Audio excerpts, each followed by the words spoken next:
Welcome back, friends. You are on the set with Josette, where I cover everything real estate. And today on episode 7, we're going to be talking about the appraisal, to waive or not to waive.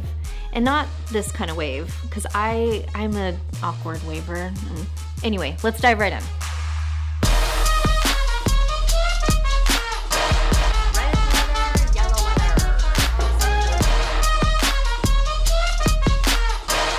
With the insanity of the market, we are now seeing buyers waive the appraisal contingency. What does that even mean?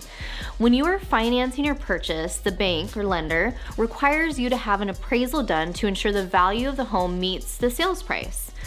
Well, it's 2021 and we know homes are selling well above list price, often upward of 10% or more. That's fine and dandy, but the appraisal can be an issue. If the appraised value comes in lower than the sales price, the bank won't loan any more than that appraised value, usually leaving the buyer to come up with the difference or the seller reducing the price, or a more common method of negotiation would be to meet in the middle.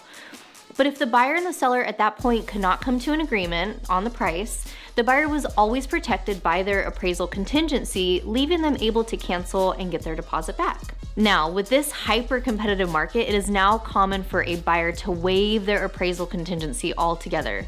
This means you as a buyer are willing to cover that gap. You're literally writing a blank check. Now, when is this a good idea? The only time I would advise my clients to remove their appraisal contingency altogether is if they thoroughly understood what they were committing to, or perhaps this was a long-term home that they were comfortable with the monthly payment that was locked in and the sales price didn't matter so much to them. Or perhaps the offer that you wrote and the sales price that you guys agreed upon won't be an issue because the comps prove that the home was worth whatever you're writing at. But not to worry, there's a creative solution that a lot of buyers are utilizing right now.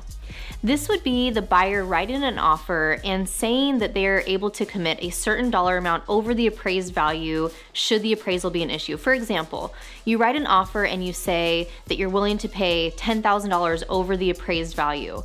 The seller knows what you're willing to pay, you've already committed to paying that amount, and when the appraisal does come up, and if it is an issue, at least you and the seller already know where you stand. Look, the market is really wild right now and we're seeing a lot of crazy things.